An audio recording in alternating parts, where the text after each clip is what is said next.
Now on Fast Track News, the Purdue Senate voted on multiple issues this week, including Senate Bill 202 from the Indiana State House.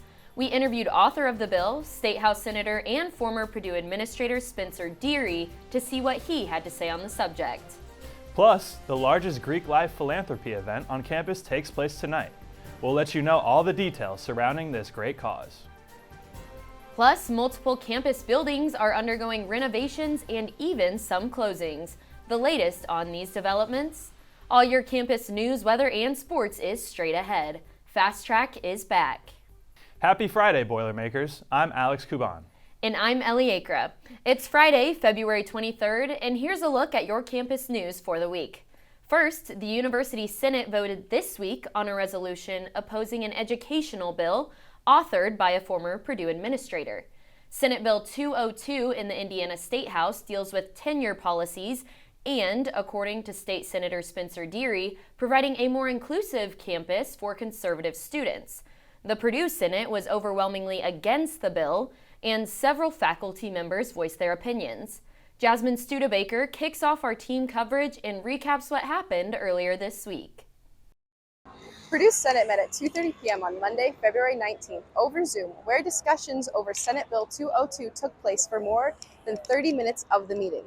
In that 30 minutes, 19 Purdue senators and representatives spoke, all of which were in favor of document 2323, which would explicitly oppose Senate Bill 202. Here's a recap of what some said during the meeting.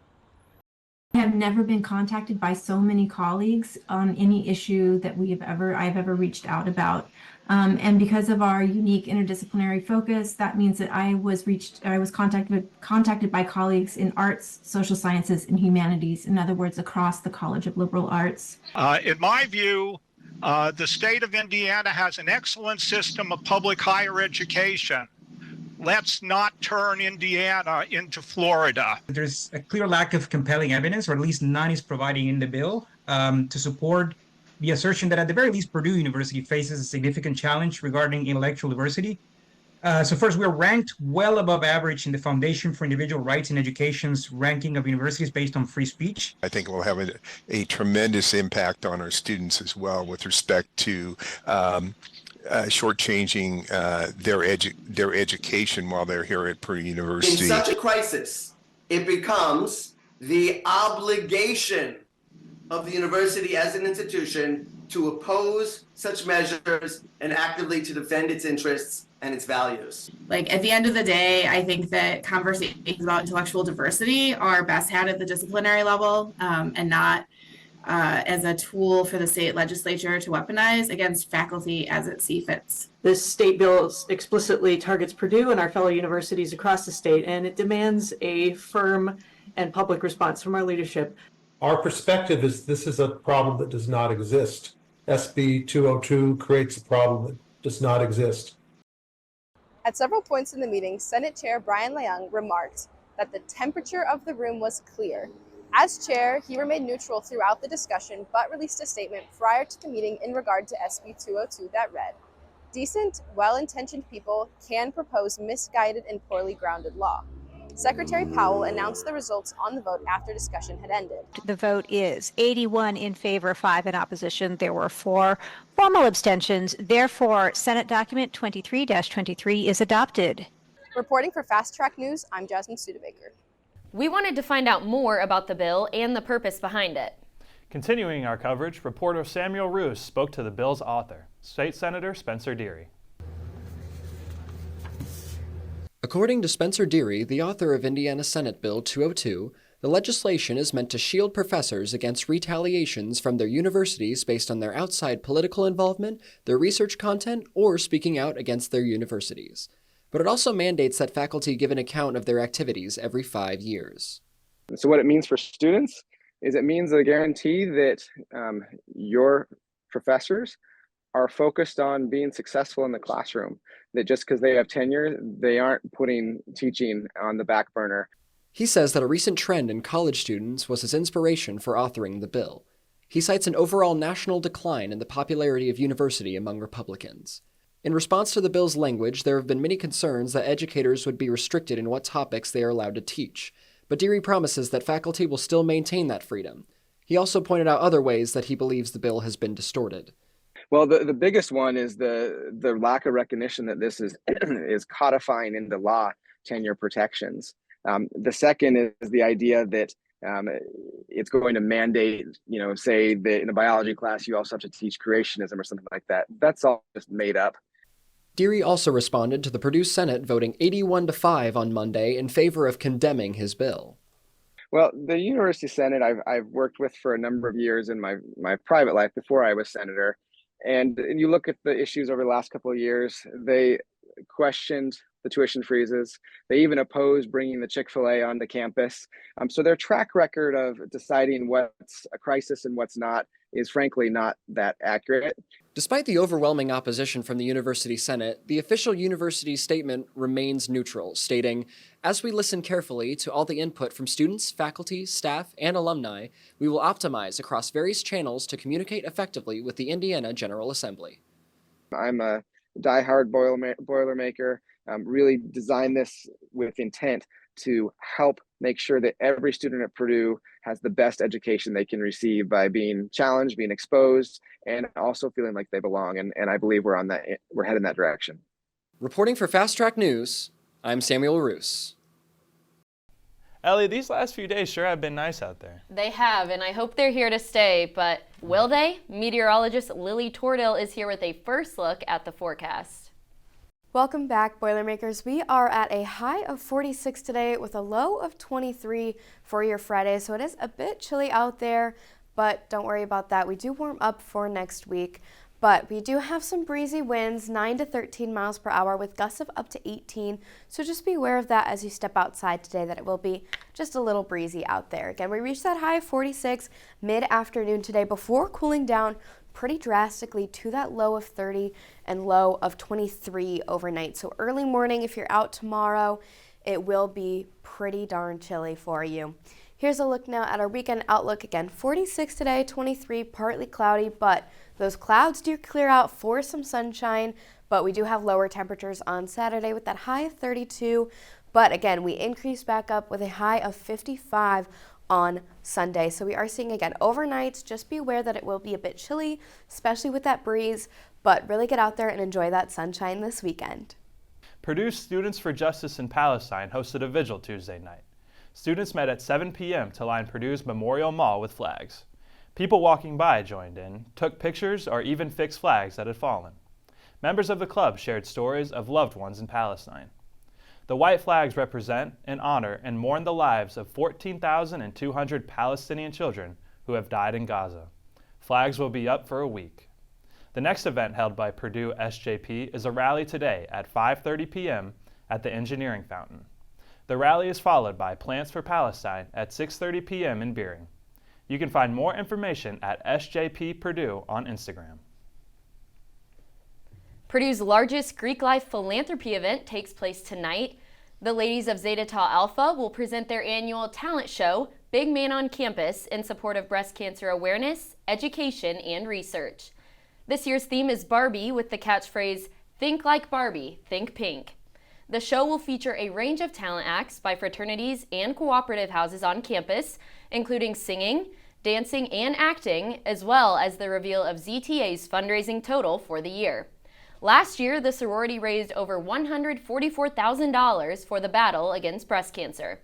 The event takes place at Elliott Hall of Music. Doors open at 6 p.m. and the Big Man on Campus show begins at 7 p.m. Tickets can be purchased through the Elliott Hall of Music website or with cash at the door. The cost to attend for students is $10. Up next, Purdue is seeing big changes with renovations and demolitions. Plus, we asked students where their favorite study spaces were. Don't go away. Fast Track News will be back.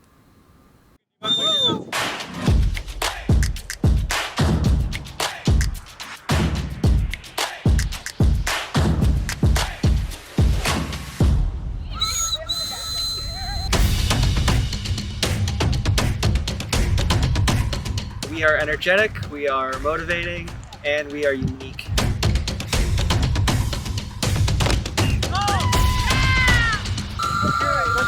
I don't think we can beat Quidditch.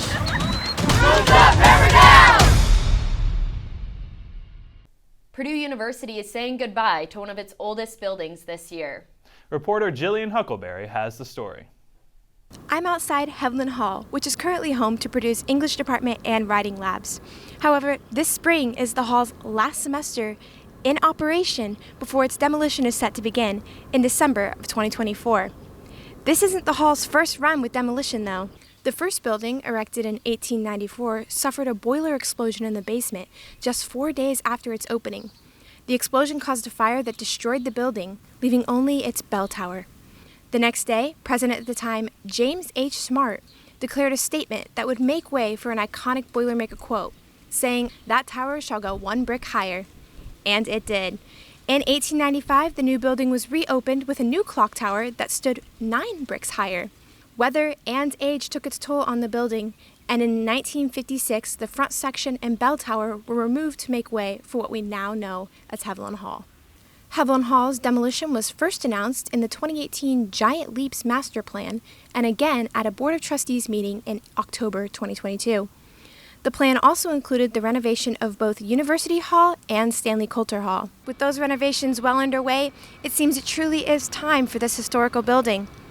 The Purdue English department will be moved 2 buildings over to Stanley Coulter Hall, which they will share with the Department of Modern Languages.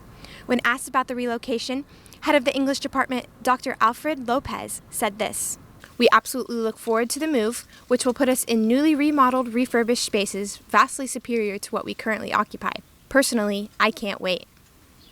Though faculty and students have been discussing Heavlin Hall's need for renovation or demolition for years, not everyone is happy to see it go. I used to frequent a lot even if I didn't have classes, walk through it. At least, especially right now, shelter myself from the cold. That is so sad. The demolition in short term will allow the university operational savings and will avoid future repair and rehabilitation costs, and in the long term, offer a strategic location for a future facility. Though it's sad to say goodbye to such an old piece of Purdue history, Boilermakers can look forward to this project and future projects that will build Purdue 1 brick higher. Reporting for Fast Track News, I'm Jillian Huckleberry. Work continues on another historical campus building. University Hall is in the middle of a $27 million renovation. The renovation includes a complete restoration of the 4-story building. According to a university news release, the more than 34,000 square feet inside will soon have much-needed study and collaboration spaces. Classrooms will also be updated. The release also mentions what it's calling welcoming student services spaces. University Hall first opened back in 1877. It was last remodeled in 1961. Coming up in just a few minutes, I will talk about these warmer temperatures after this cool down that we've been having. We do have some possibility of some more thunderstorms like we saw yesterday coming up next week, as well as we do unfortunately have that cool down again late next week. So I'll talk about that here in just a few minutes. What does it take to be a Purdue tour guide? You've got to know your history.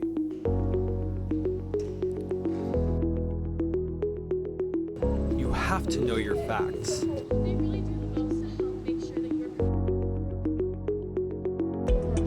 You've got to have that Purdue spirit.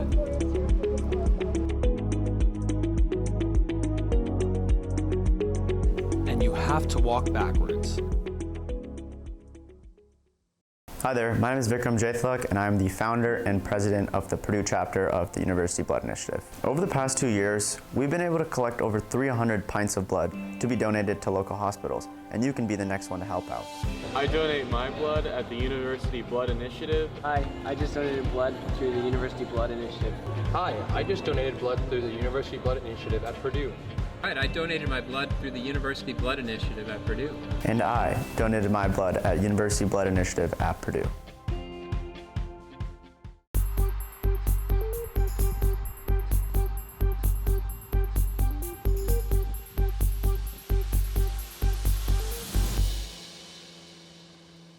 Happy Friday, Boilermakers. We are at a high of 46 today. So again, pretty chilly for our Friday with a low of 23 overnight. So overnight, late out night, it will be about 30 degrees. but early tomorrow morning it will be 23. So if you're out at all throughout the night or early morning, just be aware it will be pretty chilly, especially with these breezy winds of 9 to 13 miles an hour, sustained winds with gusts of up to 18. So again, it will be just a bit breezy out there with these clouds, but we do see some sunshine this weekend. So just look forward to that. Here we reach our high of 46 mid-afternoon before we decrease, again, 30 late at night, but 23 early tomorrow morning. So just make sure you're aware of that if you're heading out the door. And again, that breezy temperatures from 9 to 13 miles an hour are pretty consistent and will be pretty consistent for pretty much the next week. Here's a look now at our weekend outlook. We are seeing partly cloudy with 46 today. Again, those clouds do clear out for some sunshine come Saturday and Sunday with an increase in temperatures of 55 degrees on Sunday. Now, the other thing I want to talk about too is that we do have some possibility of some flurries overnight tonight. So just be aware of that. Again, nothing too drastic, but it is possible. But after those flurries, we do see, again, that sunshine for the next couple of days before some more widespread showers and possible thunderstorms mid next week. Now, the other big story too is our temperatures. We've had pretty fluctuating temperatures for the past few weeks here. Again, we pretty much reach a peak of 60 degrees and then the next few days it's a low of 20 degrees. So we are seeing that drastic difference. And here's what I want to look at coming up next week. Again, we've got the high of 60s coming up midweek, but that does leave room for this system to come through, leaving us with very cold temperatures later next week. We'll take a look at that in our 7-day outlook here. Again, 46 today with that low of 23 before a warm up into next week with that high of 55 on Sunday, 63 Monday. But again, that cools down pretty rapidly come next Thursday with that high of 30 degrees. So just be aware of that late next week, we will see some more thunderstorms, more showers, and lower temperatures. So definitely get out there and enjoy that 63 and sunny on Monday if possible. Just ahead, what you need to know regarding the men's basketball ranking in the Big Ten, the Purdue's Division III hockey team competing in nationals, and with baseball's successful season opener, who we should be keeping our eyes on. I'm Brianna Mendez. Don't go away. Sports is next. You're watching Fast Track News.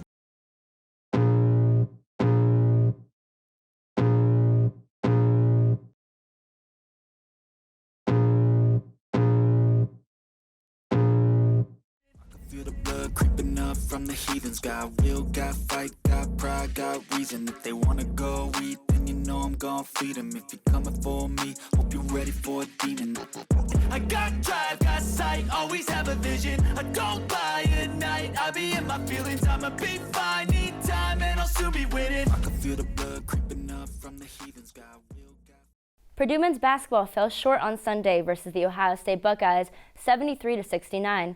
With the loss in Columbus being the only Boilermakers' third loss in the season, moving them to 5-3 on the road and 23-3 overall. This was also Ohio State's first game since firing head coach Chris Holtmann, with interim coach Jake Diebler leading the way for the Buckeyes. At the start of the game, Boilermakers had the lead, but trailed 35-30 at the half. They then continued to trail behind for the entire second half, with the Buckeyes' lead getting as high as 12 points. Then with a minute and 39 seconds left in the game, Lance Jones was able to tie the game at 65 with a three-pointer. But unfortunately, the Boilermakers were unable to capitalize and failed to convert, losing 73-69. And as always, Zach Edey led the way with another double-double, scoring 22 points and 13 rebounds. Also on a positive note, Purdue shot 100% from the free throw line and had 4 different players score double digits. Another fortunate thing for the Boilers, the 12th-ranked Illinois fell to Penn State on Wednesday night, giving the Boilermakers a 2-game lead for first in the Big Ten. The Purdue men's basketball team was in action at Mackey last Thursday, taking on Minnesota. Fast Track Sports reporter Jimmy Sebeski has the story. Purdue finished a quick 2-game homestand last Thursday when they took on Minnesota. Purdue was looking to stretch its season-best winning streak to 9 games.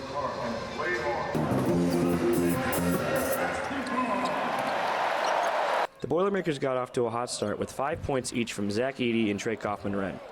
Going into the under-16 timeout, Purdue held a 16-5 lead.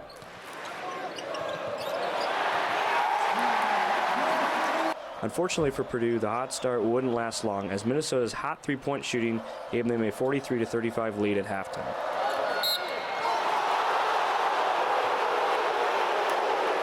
Purdue got out to a great start early in the second half, and a technical foul on Minnesota head coach Ben Johnson jolted the Purdue crowd. Another 9-1 run forced Minnesota to use their third timeout, leaving them with only one remaining for the remaining 12 minutes of the game.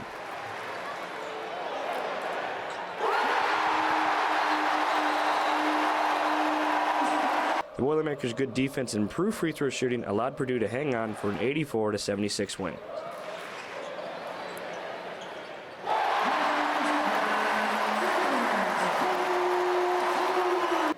Purdue's coming off an exciting victory, 84-76 against Minnesota today. Despite Minnesota's hot three-point shooting, 24 points and 15 rebounds from Zach Edey leading the way for the Boilermakers. Reporting from Fast Track News, I'm Jimmy Sebeski.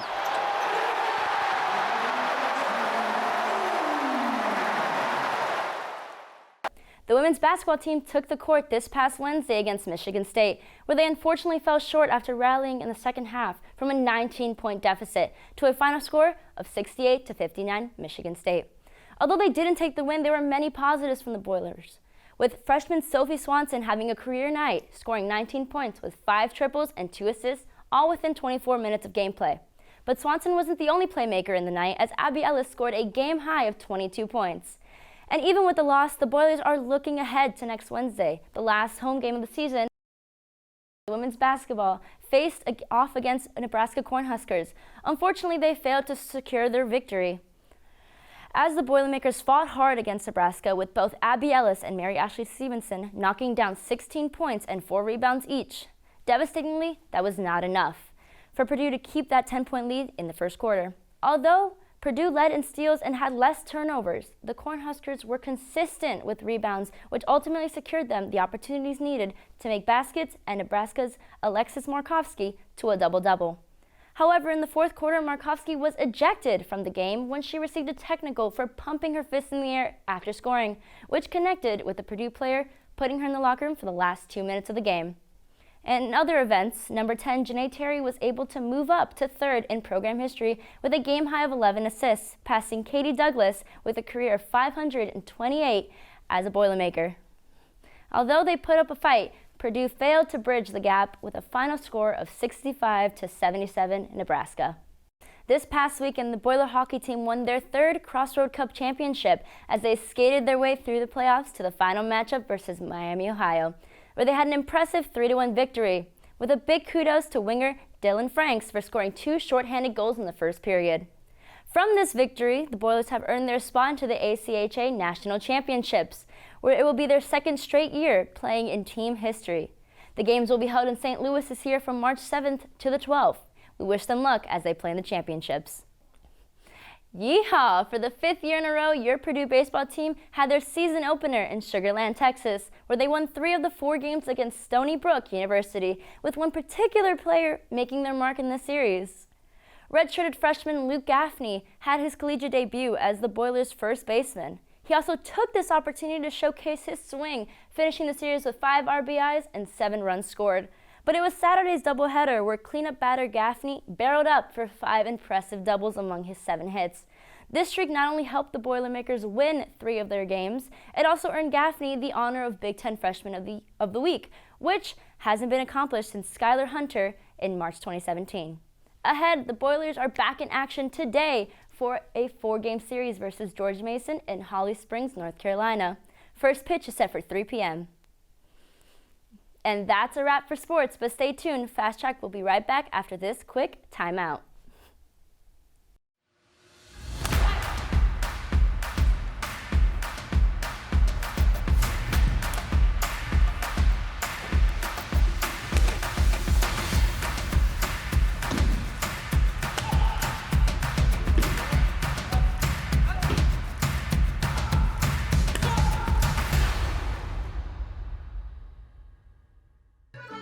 Want to try something new? How about learning an Irish jig?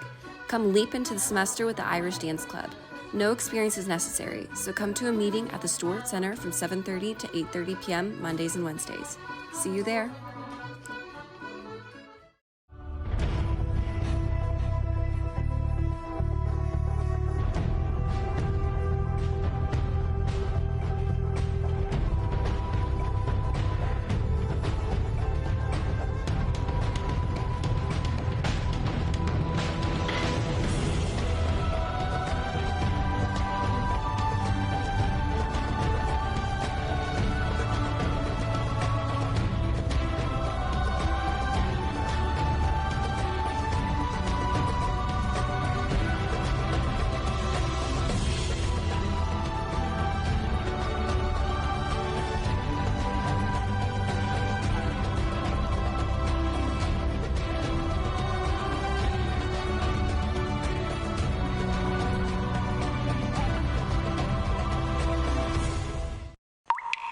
Midterm season is upon us. Alex, where's your favorite spot to study on campus?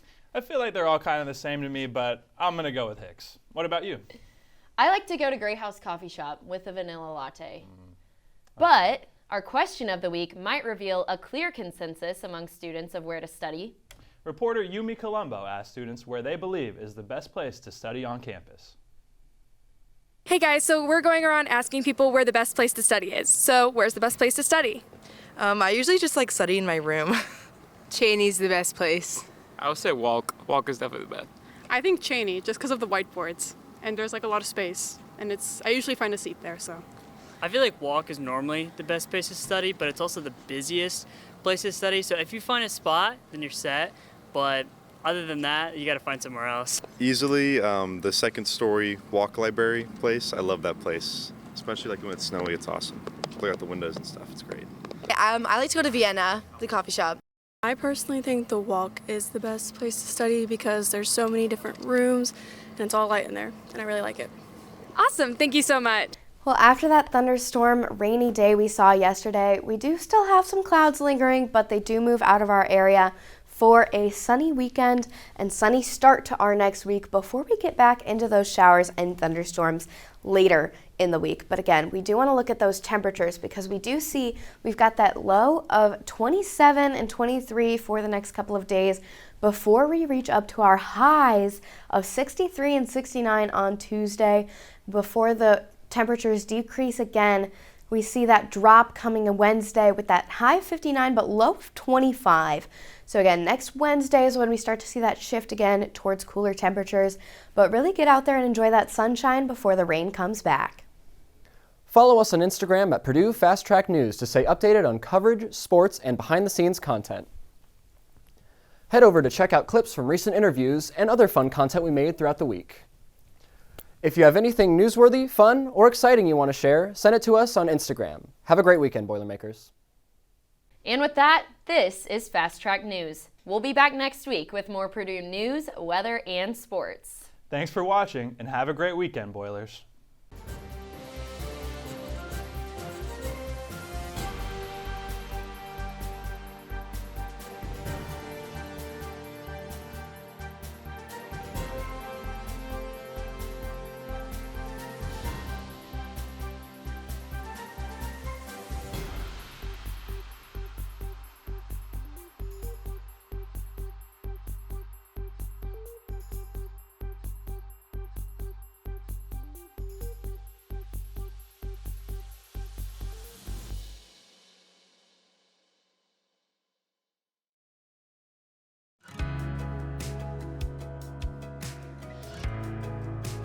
The program allows students to finish their bachelor's degree and also get an online master's degree that overlap during their last year at Purdue. Students can more quickly work towards a graduate degree while concurrently starting their professional careers. The online program allows them to kind of go at their own pace, and so they're not having to abide by the academic calendar. And our goal is that this would make you even more compelling for your next opportunity in the workforce.